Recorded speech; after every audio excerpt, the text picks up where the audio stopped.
Afternoon my dear, बैठिए। तो my dear, इस समय हम आप लोगों को पढ़ाएंगे 10th इतिहास के चैप्टर 3।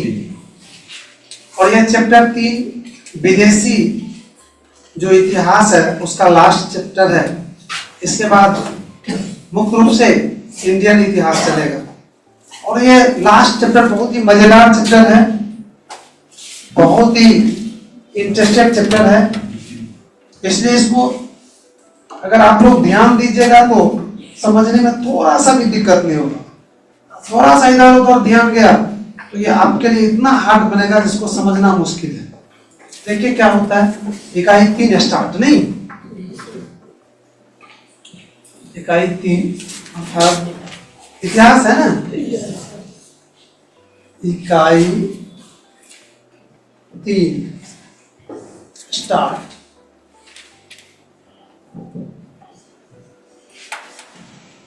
स्टार्ट हो रहा है और चैप्टर का नाम क्या है वो देख लीजिए। सभी आदमी लिखिए, अगर लिख लिए हैं तो स्थिर रहिए, हमको लिखने दीजिए। हिंद चीन में राष्ट्रवादी आंदोलन। राष्ट्रवादी आंदोलन यार ये उस साइड से उस साइड चला जाता है। राष्ट्रवादी आंदोलन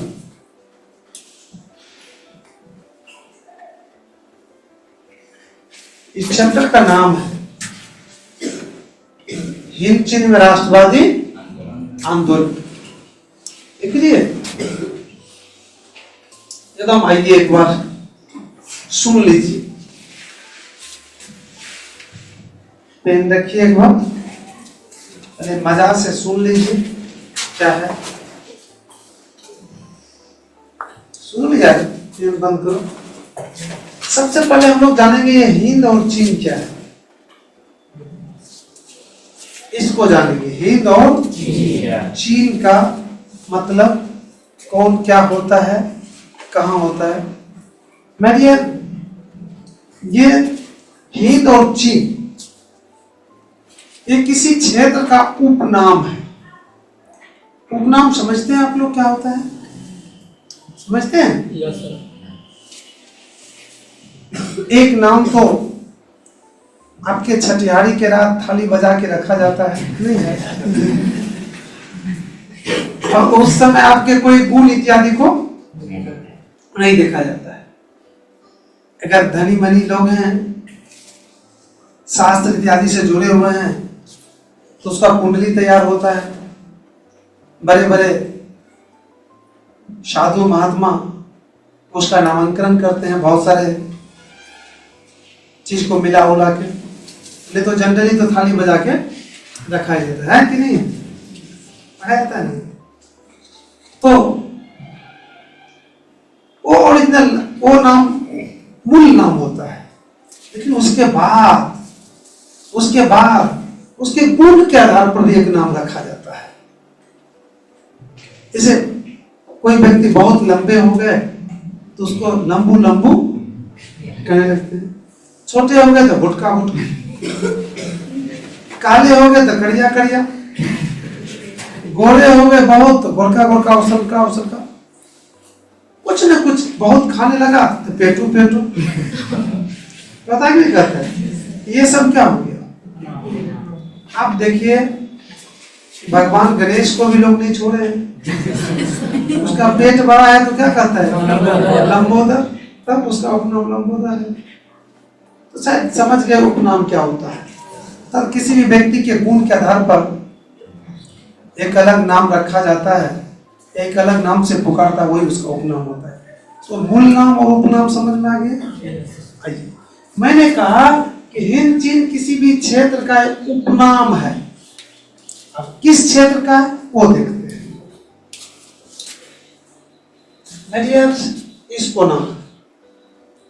इसको नाम दक्षिणी पूर्वी, ये कौन कोना है? दक्षिणी पूर्वी। दक्षिणी पूर्वी कोना में एशिया महादेश के इस कोना में 3 गो देश एक टापू पर है। एक टापू पर, अर्थात एक ही स्थलीय भाग पर 3 गो देश है। वो कौन कौन देश है वो सुना देते हैं। वियतनाम,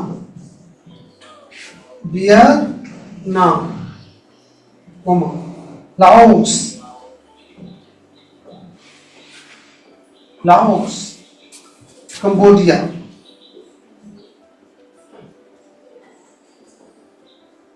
ये 3 देश है। कहाँ? एशिया महादेश के दक्षिणी पूर्वी भाग में। ये 3 कंबोडिया में कहाँ है? कंबोडिया में कंबोडिया। और ये अच्छी वाली बुक है आप लोग के पास, मैं फोटो दिखा देता हूँ। और देख माय डियर, यही है तीनों देश का। देखो कंबोडिया, लाओस, वियतनाम, ये तीनों देश का ऐसे ही फोटो है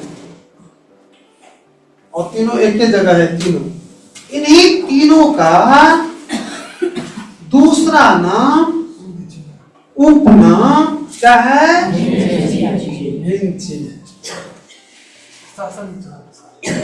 हिंदुस्तान का। अब आप हमसे क्वेश्चन कर सकते हैं कि उपनाम जो होता है गुण के आधार पर होता है, तो इन तीनों में कौन ऐसा गुण है जिसको हिंद चीन कहा गया है? अब ये जानकारी हम लोग देंगे बढ़िया से। आइए, सबसे पहले तो ये 2 गो शब्द है, पहले इसका मीनिंग जान लेते हैं। बेटा यहाँ पर हिंद जो है इसका मतलब है भारत। कौन? भारत। भारत का कोई भी चीज को हिंद से भी पुकारा जा सकता है। और चीन का मतलब है चीन देश, चीन देश। कोई दिक्कत? अब वियतनाम एक देश है, ये भी क्या है? एक देश है। ये भी क्या है? एक देश है। तो देश कोई भी होता है तो उसका अपना सब कुछ होता है, नीति होती है, स्टाइल होता है, सारा कुछ होता है, डिप्लोमा सब कुछ होता है। लेकिन वियतनाम एक ऐसा देश है जहां के लोग, जहां के सरकार, जहां के सिस्टम में भारतीय सब कुछ घुसा हुआ है।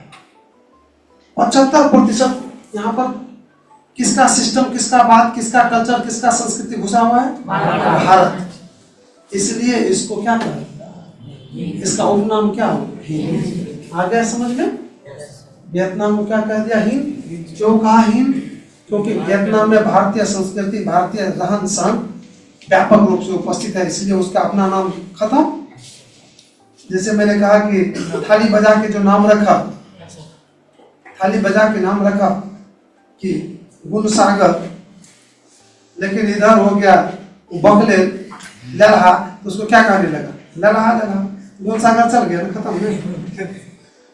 यहाँ पर भी वही बात है, ये देश है लेकिन इसका अपनी संस्कृति, अपनी रहन सहन इत्यादि नहीं है, भारत के रहन सहन जैसे, इसलिए इसका नाम क्या रख दिया? हिंद से नाम। क्लियर हो गया?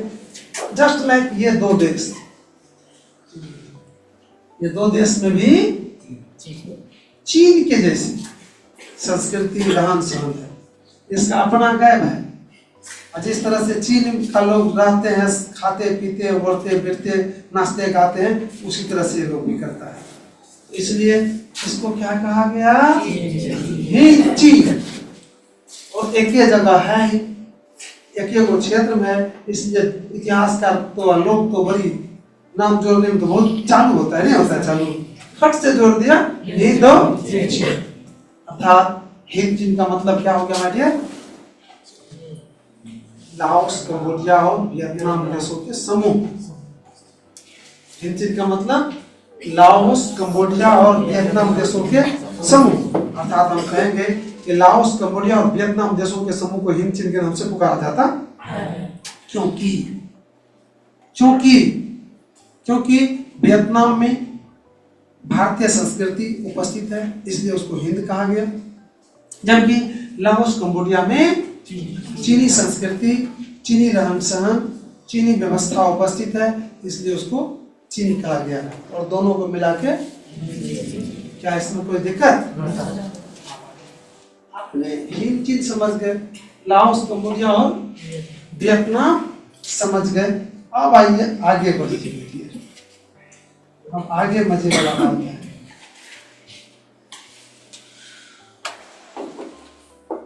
अब मैं ये वियतनाम, लाओस और कंबोडिया ये फ्रांस के चंगुल में था। फ्रांस इस पर अधिकार कर लिया था। कुछ दिन के बाद अमेरिका भी यहाँ पर घुसा है, और अमेरिका भी कुछ क्षेत्र पर अधिकार किया है। फ्रांस अमेरिका मिलकर इसको पूरा चूसा है, लूटा है। तो इन दोनों से ये स्वतंत्र कब हुआ, और इन स्वतंत्र होने की लड़ाई लड़ा हुआ ना, वही यहाँ पर क्या है, राष्ट्रवादी आंदोलन हो गया। हिंद चीन में राष्ट्रवादी आंदोलन तथा लाओस, कंबोडिया, वियतनाम स्वतंत्र होने के लिए जो आंदोलन किया उसी को इसमें पढ़ना है। आगे क्या पढ़ना है चतुर? देखे आज जो नहीं आया होगा उनके बानर, कितना इसमें रहस्य है, सो देखिए छुपा हुआ है कि नहीं है। इससे कितना क्वेश्चन बन रहा है, कितना क्या बन रहा है, अर्थ पूछेगा, मतलब पूछेगा, क्या गुना क्वेश्चन बन गया। शायद समझ में आ गया। अब हम लोग चलते हैं इंपॉर्टेंट पॉइंट की ओर। मालूम ही है ना कि जो पॉइंट जितना चीज इस चैप्टर में पढ़ेंगे उसको क्या करेंगे हम लोग, एक जगह लिखेंगे, एक नंबर में लिखिए। हिंद चीन का अर्थ क्या लिखेंगे? हिंद चीन का अर्थ।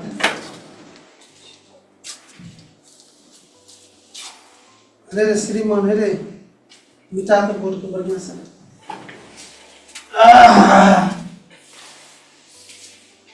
पूरा इकाई जो छोड़ दो, इधर सब मिटा दो, सब ऊपर से लिखेंगे।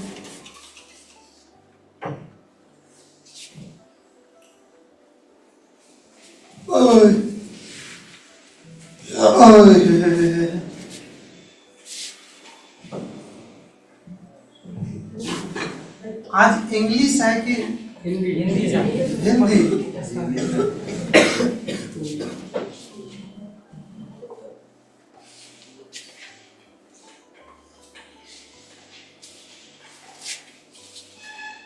फर्स्ट सिटिंग है ना?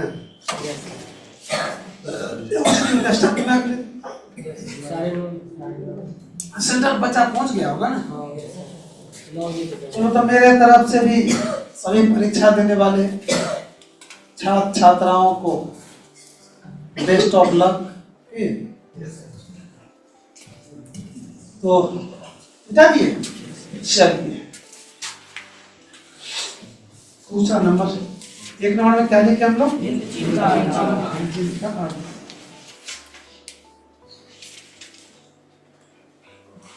दूसरा नंबर में देखिए,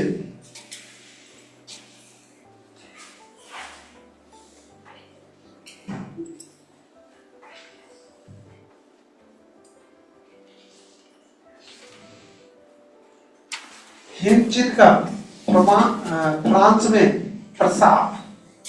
दूसरा नंबर में हिंद चीन में फ्रांस का प्रसार। प्रसार मतलब कैसे फैला उसमें।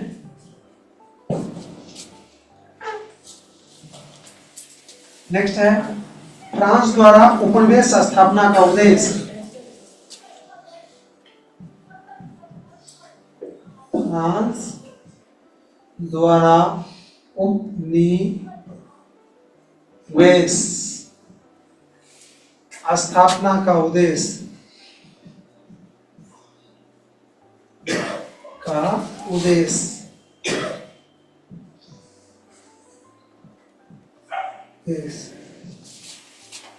चौथा नंबर में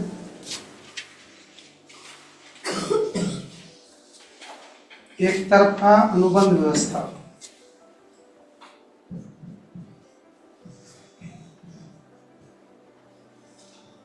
एकतरफा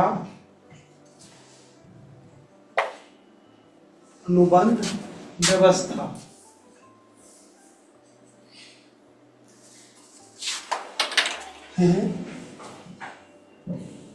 पचमा में लिखिए हिंद चीन में राष्ट्रीयता का विकास।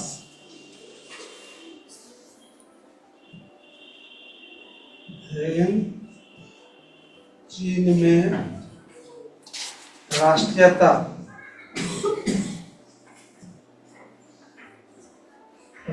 का विकास।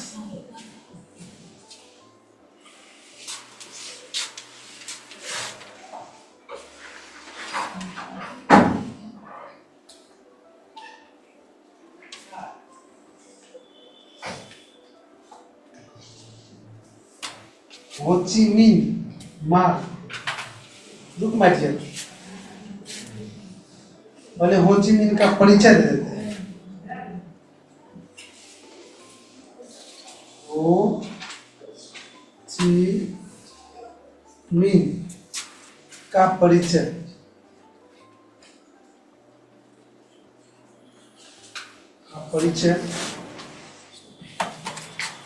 हो ची मिन्ह मार्ग।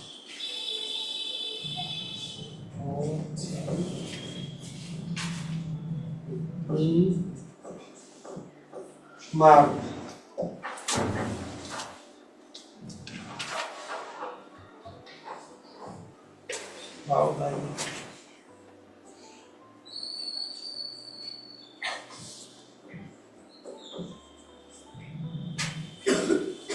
भाव अभी इस बैठा छो। आई नो स्टॉप टू जी दिमाग तुम्हारा बहुत तो उसको है यार, तुम लोग का सारे लोग ऐसे भीड़ भाड़ है, फलाना पहले जाता है कि पहला दिन थोड़ा सवेरे नहीं जाना चाहिए।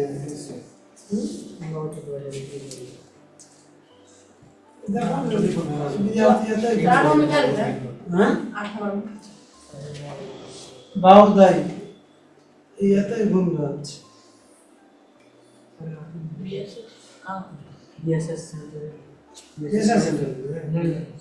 पता नहीं कत हम क्या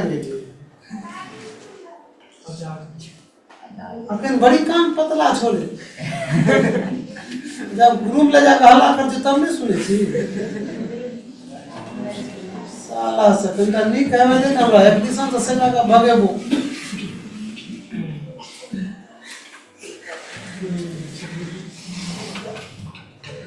ऐसा का रूप लाना कर दिए तो यूं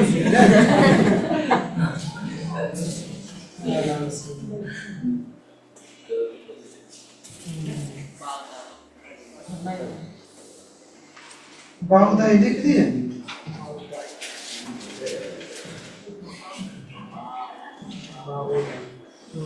उसके बाद देखिए मिटा ले भाई, मिटा मिटा मिटा मिटा।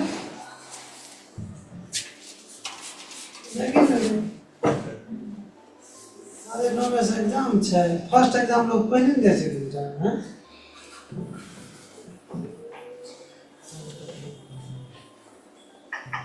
वो अखनी निकलबे के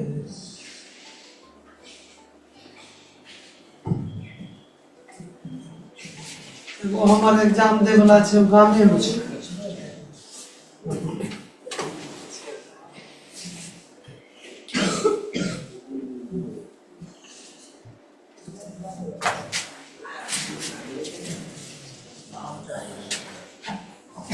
कितना नंबर तक हो गया?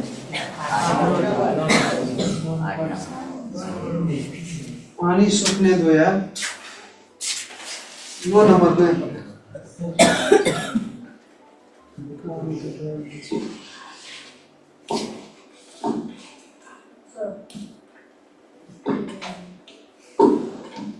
ठीक है। चलो प्राइवेसी है, चलो आ जाओ मेरे। हम लोग लिखते हैं नेक्स्ट हनोई समझौता। कौन कितना नंबर? 9 नंबर। हनोई समझौता तब 10 नंबर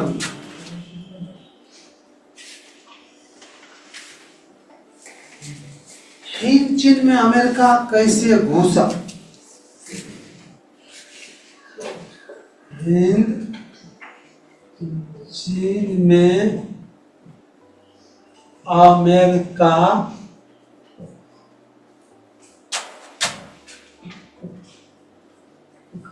कैसे घुसा?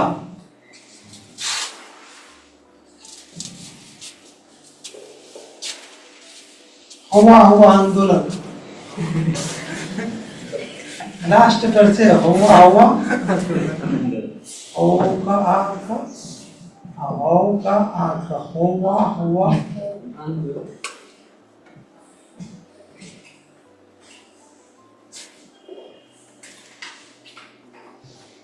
जेनेवा समझौता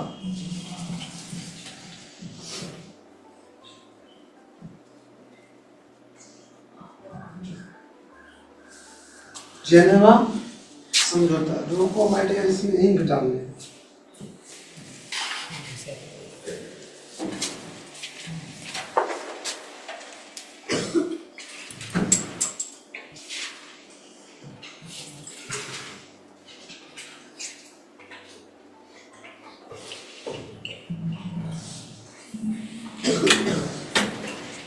सोशल साइंस कब है? एग्जाम सोशल साइंस कब है? तो लास्ट में से लास्ट से जेनेवा समझौता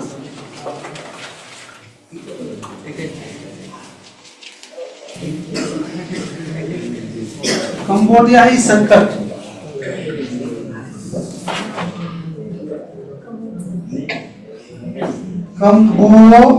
हाँ कंपनी में ये तो आप लोग प्रोटोकॉल को तोड़ रहे हैं। कंबोडियाई सिर्फ एक ही तो प्रोटोकॉल है आप लोग के लिए कि क्लास में बात नहीं करना, बाद में उसके बाद में तो बहुत कुछ देने के लिए तैयार है।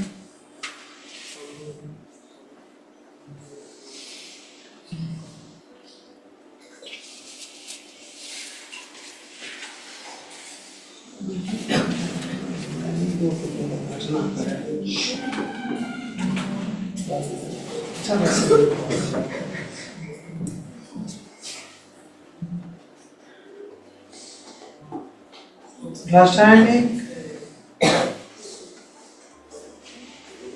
हथियार एजेंट ऑरेंज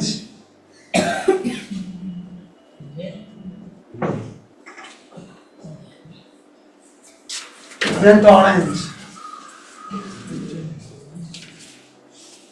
उसके बाद माइली गो की घटना, माई ली गॉन की घटना, माई गो की घटना, माई गो की घटना।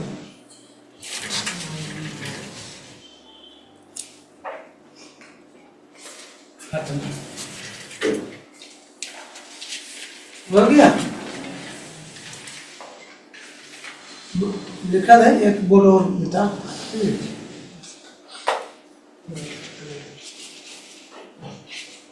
आवाज भाई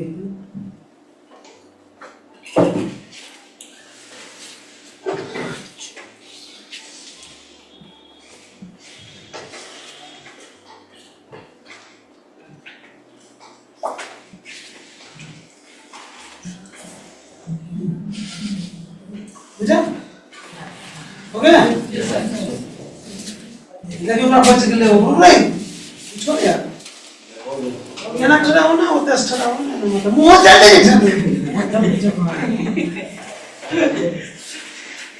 अपना मार नहीं दे रे को बे मुंह से तो छे लाज लाज को मारते इतना सहज तो भाई चलो पता है ना लाज ले से क्यों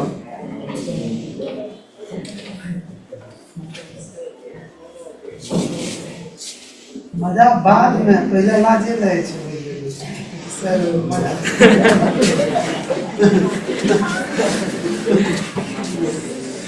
कहाँ पढ़ते हम लोग? भाई की 14 15 18 होगा।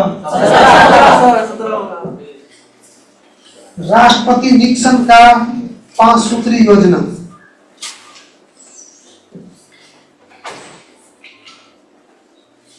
राष्ट्रपति निक्सन का 5 सूत्री योजना।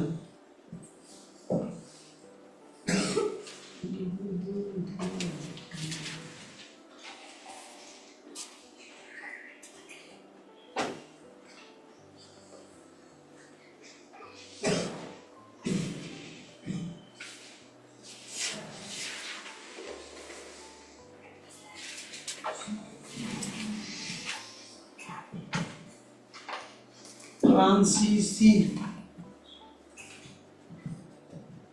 शोषण के साथ साथ उसके द्वारा किए गए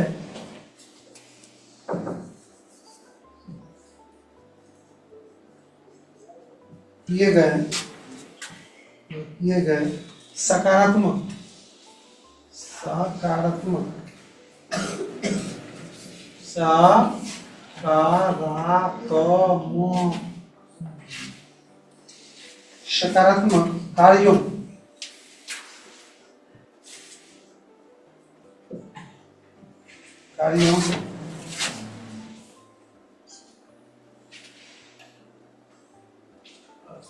सकारात्मक कार्यों बनता था।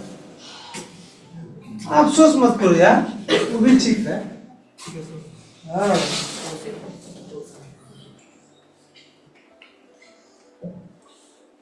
प्रमुख स्मरणीय तथ्य।